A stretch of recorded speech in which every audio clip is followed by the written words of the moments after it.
Psychology is the new firewall, where human insight trumps every trick. We're not hacking systems, we're hacking behaviors so you won't click. No complicated code, just tried and true brain science at play. Social engineering for good, the best defense is in your mind today.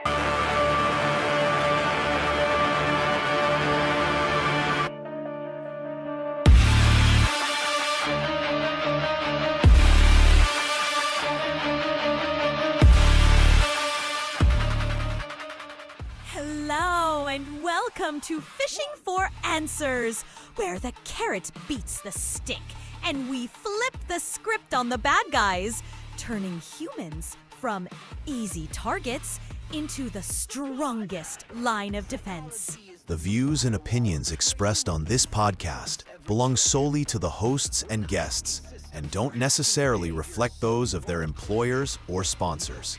We're seasoned security professionals, but this is a conversation, not a custom consultation. Need specific guidance? Reach out to Joshua Crumbaugh directly.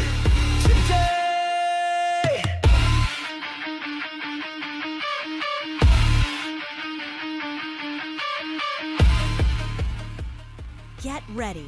Fishing for Answers starts right now. All right. Hello and welcome to another episode of Fishing for Answers. Today we have Jay McKickle.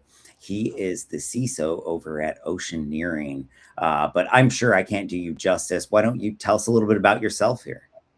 Sure. Jay McKickle, recently at Oceaneering, been here about 6 months, starting kind of reshaping the program here. Been in oil and gas for about 15 years, a couple of different industries, different lines of product, different threat landscapes. So really happy to be here. Thank you. Awesome. Well, okay. So you mentioned that you've only been there for 6 months. I know when you start as a new CISO, there's often some things that surprise you. What was your biggest surprise there, if you don't mind me asking? I would say maybe a lack of governance. The fact that, policies were there, they were in place, they weren't really quickly and easily accessible. Regimen wasn't put in place. People weren't really relied upon to enforce them. We have, we have a government side of our business, which is tightly regulated. We have our commercial side of our business, which is thought to be regulated as well, but we kind of saw some gaps there. So that was one of the things I was easily able to step into and say, hey, we need to really start focusing on some of these things. We have policies. Maybe it's time to update those policies, modernize those as we modernize the technology that we use to enforce them. Awesome. So this podcast, the whole goal around it is identifying and building a bigger, better framework, if you will, around the human element. It's part of my social engineering for good, initiative. So one of the new questions that I'm starting to ask every episode is, what is the best sort of mental hack that you've found throughout your years to really get people that don't care about cybersecurity to engage and care a little bit more? Great question. There's no silver bullet, unfortunately. There's not a prescription that someone can write that says this is the way to do it. I have tried with meeting with the business, aligning to become a business security partner with the business so that they understand what we're trying to do, what speed we're trying to do it at. I've tried showing different businesses the statistics of what the threat actors try to do, what we do when people do try to make it in, how we're using controls to keep them out, training and awareness, phishing training, stronger controls, MFA. There's, I would say, 6 to 10 top ways that we try to integrate with the business and kind of get them to understand our direction and what we're trying to do. And it's not even a one-time visit. So I meet with SVPs once a quarter, and I kind of let them know, hey, here's some of the statistics of what we're seeing. Here's how many threats were stopped. Here's how many logs we're getting. Here's how many people it takes to do this. by the way, some of these, each of the individual businesses, maybe one business may be more of a concern to us from a cybersecurity perspective than another business. And when we have those in the same room, like, hey, business A, this week you had, or this quarter, this month, you had this type of threats brought to us from your particular business unit. And you're like, well, wait a minute, how do we do better? So I have found that having the SVPs align and having awareness around where they compare against the other portions of business seems to help us the most. That makes perfect sense. And one of the things that I like that you said there was, showing them how many attacks that have been blocked and just how big the threat actually is against your specific organization. So the foundation for this whole thing is, or I guess the foundation for the framework is a behavioral science principle and formula that was developed out of Stanford University's behavioral science lab, excuse me, by a guy named BJ Fogg. And what he said was that if we want to change behavior, we have to have motivation plus ability plus prompting. And if we lack any one of those, we're not going to be successful. And so I bring that up to ask if that sort of, I don't know, triggered any thoughts as I mentioned those three different ingredients. It does. A lot of the training and awareness that we do for phishing, we have some guidelines that when we do our phishing and training awareness programs, if they click on the link, then they've got to go back through the training and awareness program, which is not always well received. Like, I was busy. Well, that's how they get in, right? So the training awareness program works really well for us. We've had people that have pushed back on us. I'm not doing the training, or I didn't mean to click it, or I didn't click it. So, us having to prove that they actually did click it was actually surprisingly a big task that we did finally accomplish.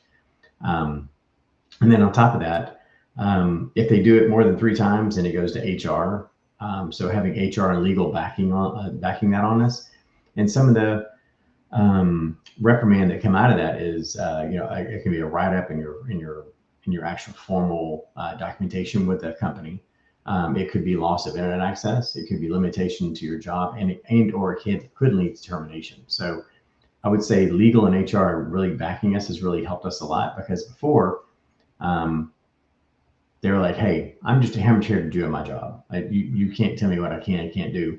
So strengthening those policies, modernizing them, defining what one of our assets is, what the asset is intended for. Here's the repercussions for going outside of that, putting in guardrails on helping the users to enforce what they do on our particular assets, and having legal and HR back us for when there is one of those guardrails that are tripped. It's kind of in a full circle 360 ecosystem that's helped us. So I guess with that, I've got to ask the question, because those sounded a little bit heavy on the stick. Carrot versus stick. If you could only pick one, which are you choosing? I'm going to go with carrot. I'm definitely a carrot person. Okay. But sometimes it doesn't always work. Sometimes people, their actions versus intent sometimes differ. Could be I'm busy. Could be that you're not going to tell me what I can and can't do. I'm sure you're aware of kind of what we do, and we have, we've got employees in dozens of countries, different languages, different ethnicities, different backgrounds. So we have to combat those, and we have localized HR that help us with that. And we start with the carrot.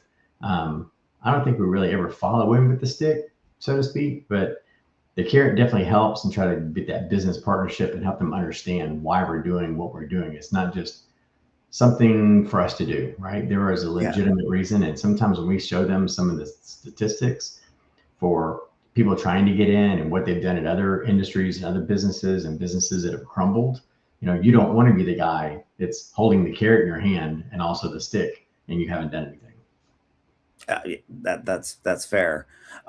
Okay, so I'm going to tell you a quick story. So I've got close to or a little over 2 million users. And one of the things that I've seen, and it's happened multiple years in a row, it seems to be the same number every year, but it's a different user. And what happens is that I've got these users that are my biggest chronic clickers when they first come onto the system. And basically, the more they click, the more frequently they're going to be phished until their susceptibility drops, right? And so we can rack up some really high phish clicks over the course of a year.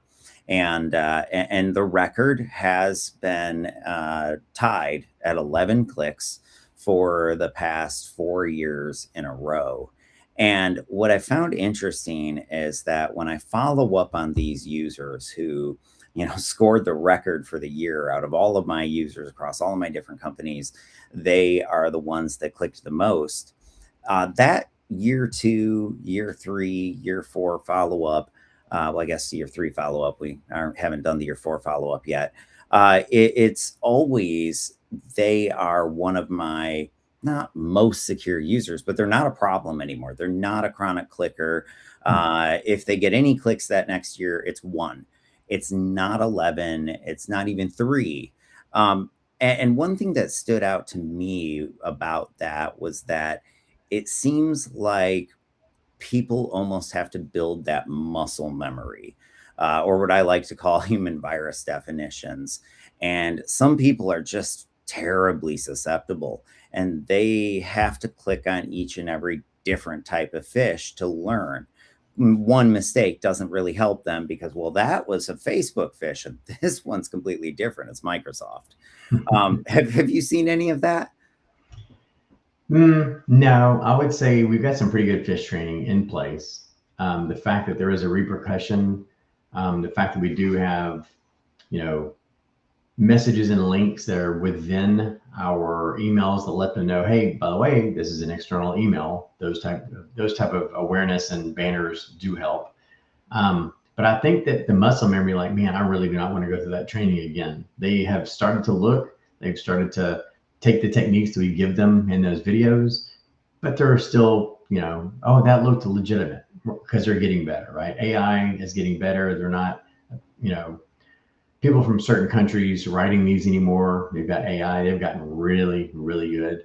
So we've got to have, on top of that, we've got to have even better training. So I would say it's got that muscle memory is there, but it's always a new user.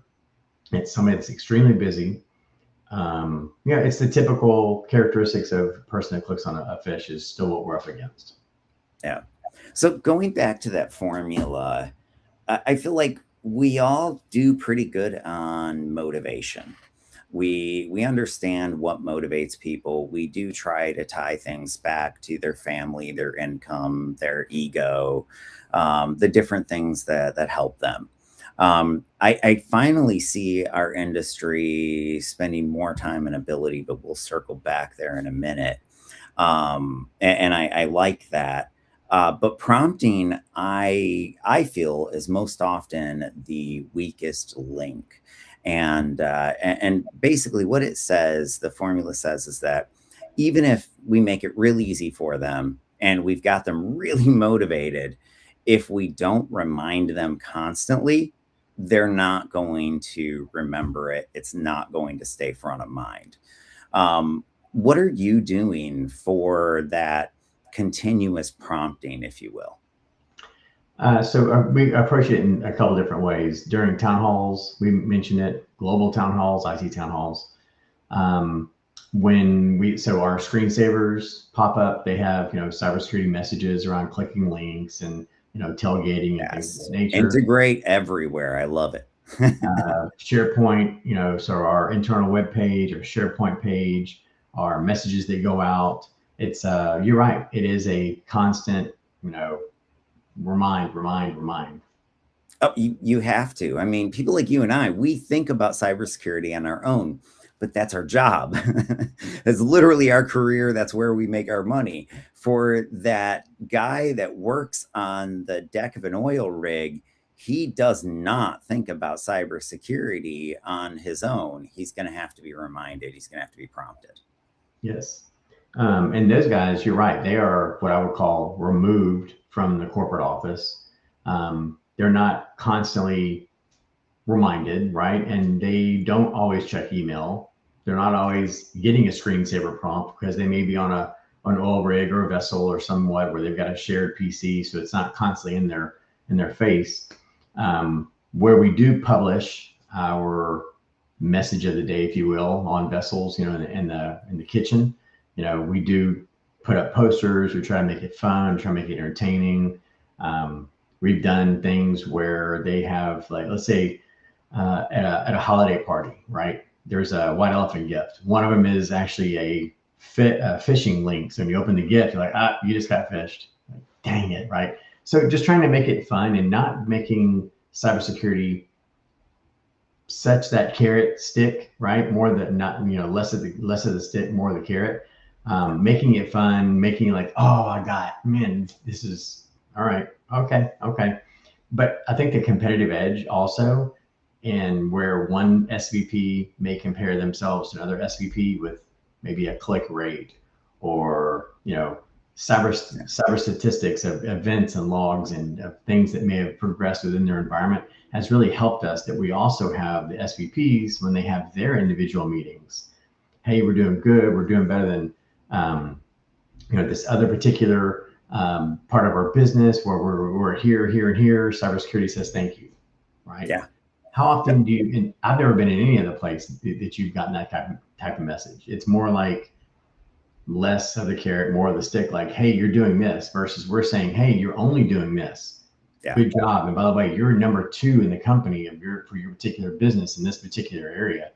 To where people are like, I want to keep doing good. I want to stay on the dean's list, right? So that has helped us. Absolutely. And I don't believe in leaderboards directly for the individuals. I mean, leaderboards, sure, but wall of shame and whatever, telling them what the bottom rankers are when it comes to individuals. But when it comes to departments, when it comes to divisions, I am all about it, because that SVP is not just the one individual. It's not them that's showing up there. It's their whole division that's showing up there.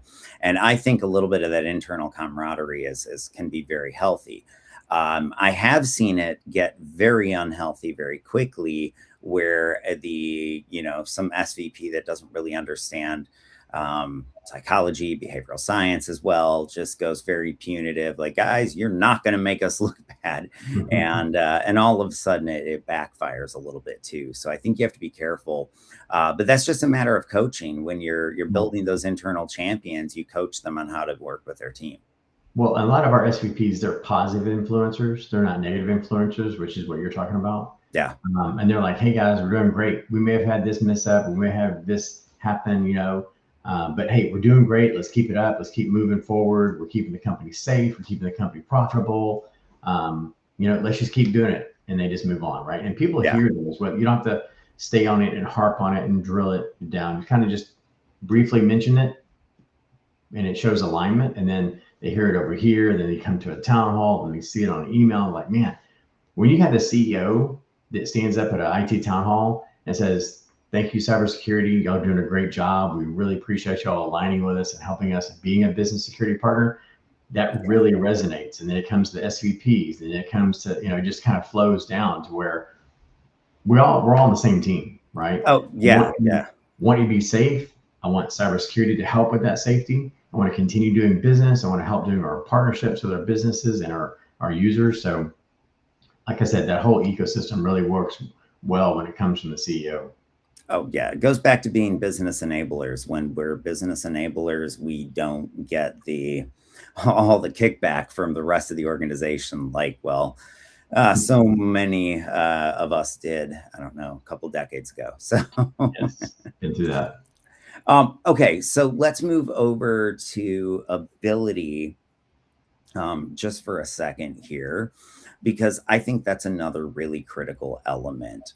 And basically it says that no matter how much we remind people and no matter how motivated they are, If it's too hard for them to do it, they're not going to do it.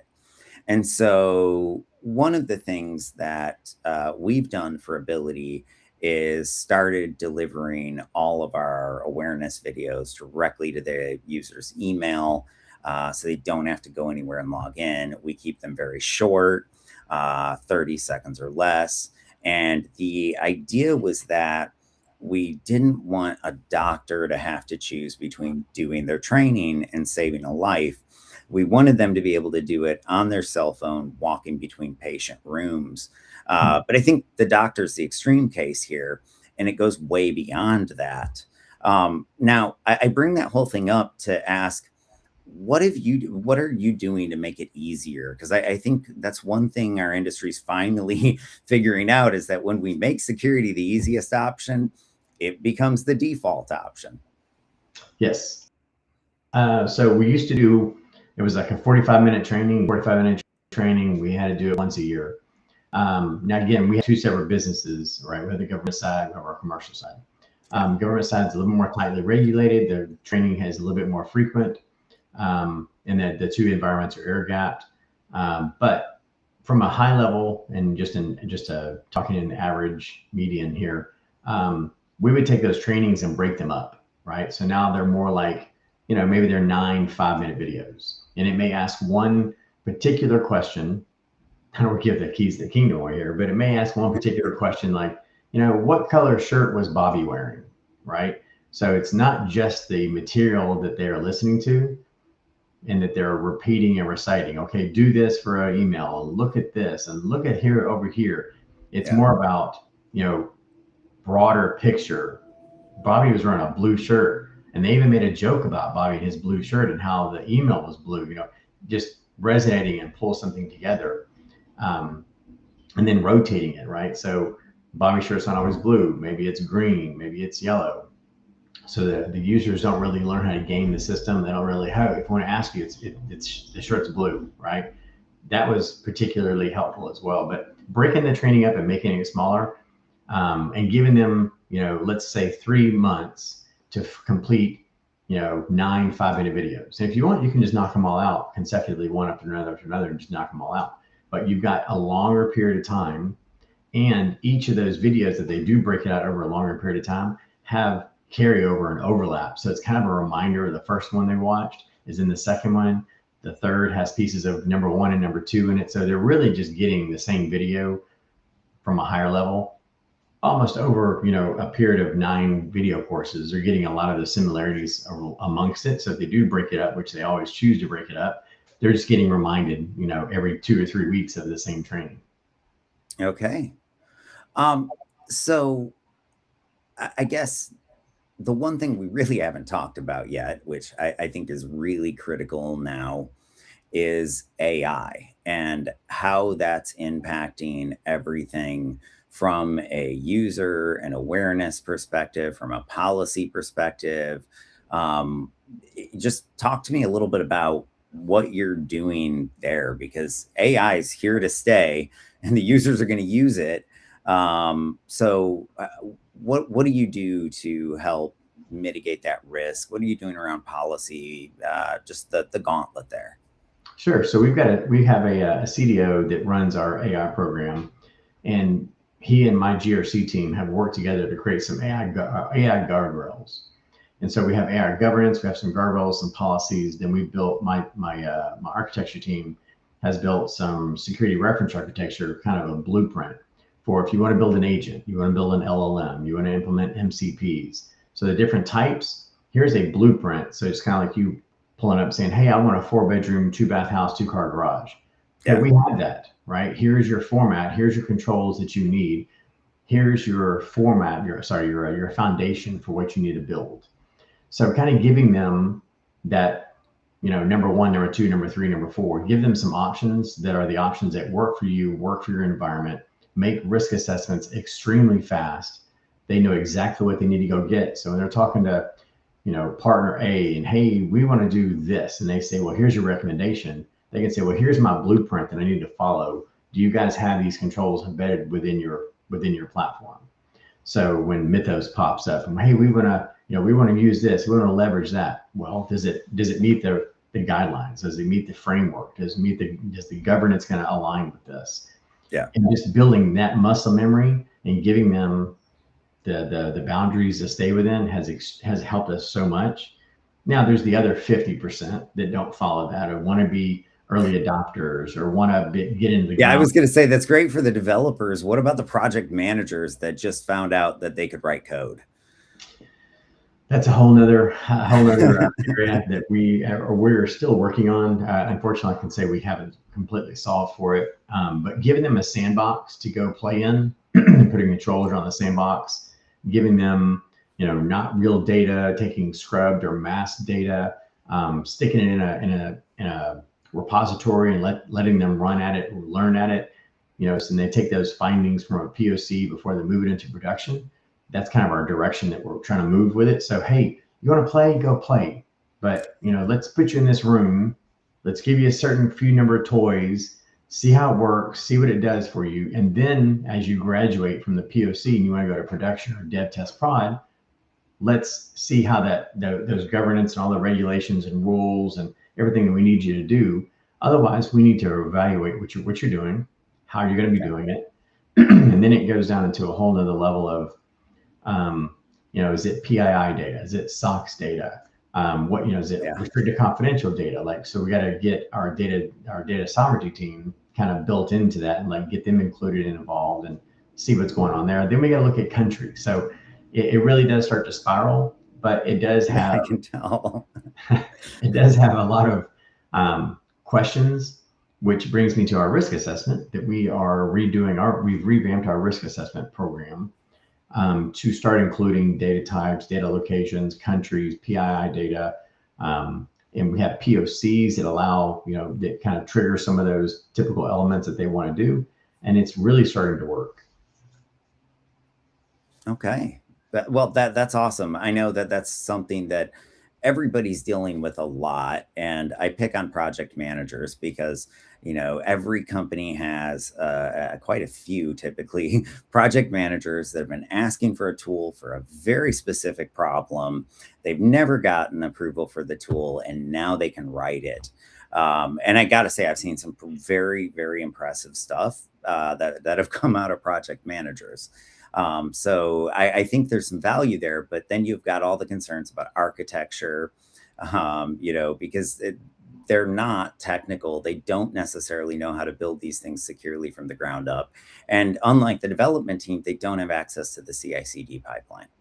That's correct. And so that's funny that you do mention that. So some of that CI/CD pipeline, some of our SDLC and our app dev and our app sec and how they want to do things.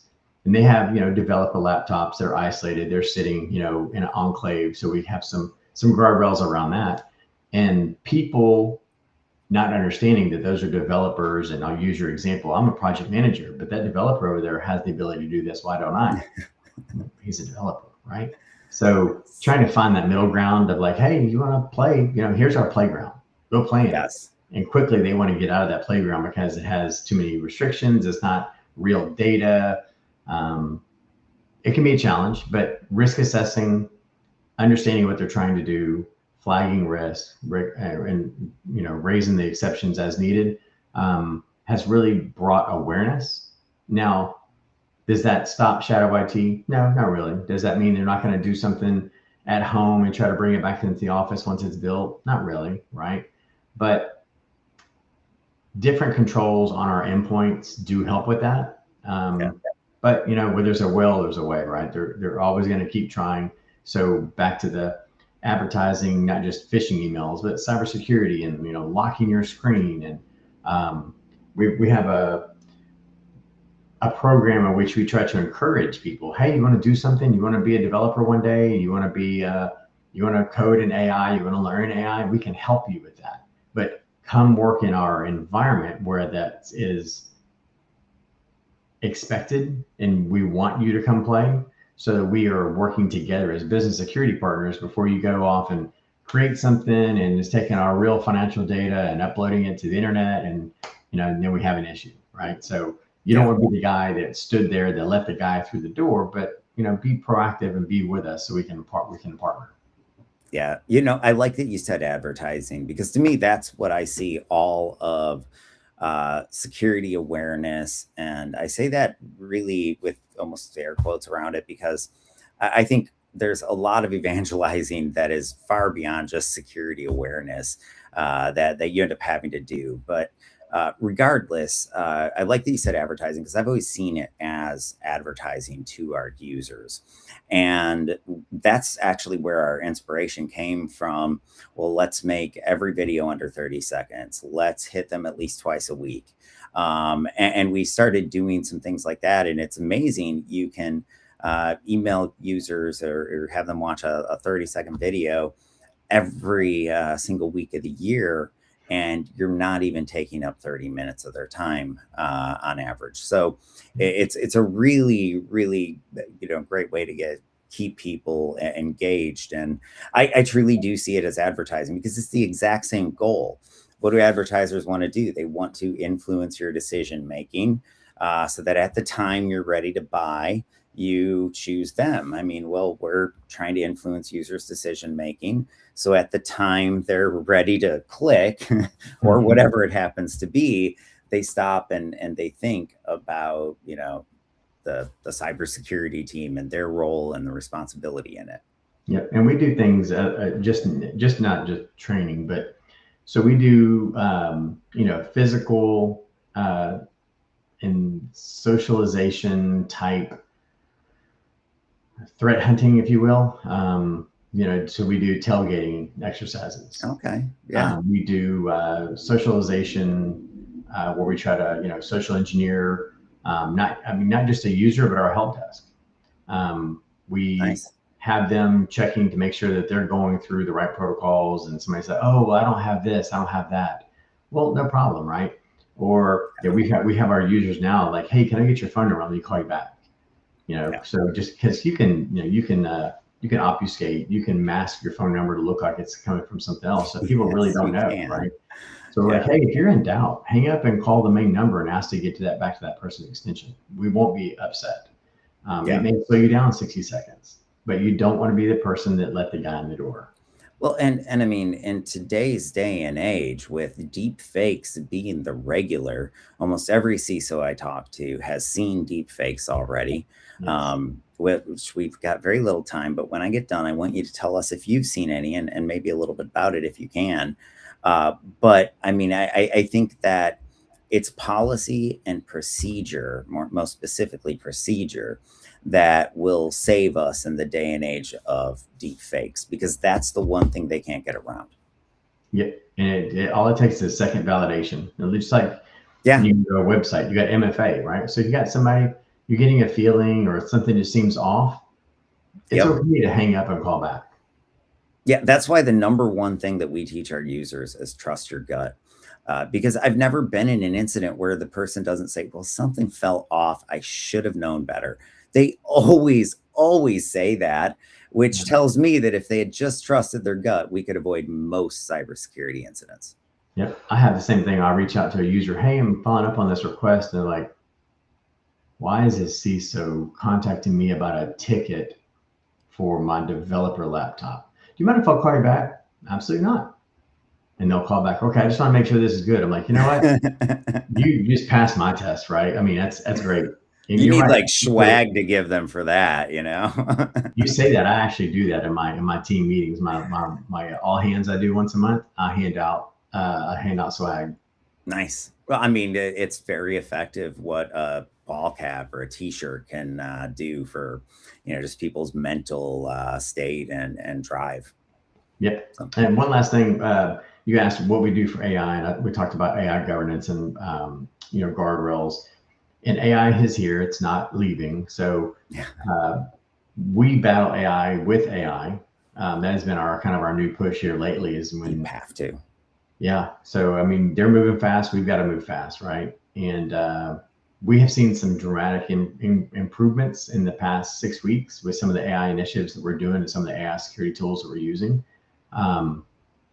I am impressed. Yeah. I agree. I think that it's the first time that we have an opportunity to level the playing field but it only levels out if we fight AI with AI or fire with fire, or whatever you want to call it. Yes, I love it. It's been amazing. The stuff how fast it can correlate, stuff that it takes 4 hours for a SOC engineer to correlate, and it's done sub 60 seconds. Oh yeah, I mean, I asked an agent to start a task this morning that would take a normal human probably 6 to 8 weeks to get done. And when I started the call, it was already about 50% of the way there. So wow, love it. Yeah, it's just ridiculous. And I mean, and it's ridiculous the fact that we can be on calls talking to each other on a podcast and have these AIs out there working for us and just getting so much work done. It's insane. Yes. Love it. Gotta love it. Well, hey, thank you so much. It's been a fabulous episode, and I'll have to check in with you again next season and just see how things are going over there at Oceaneering. Please do. All right. Thank you. Have a great day. You as well. Thanks. Bye.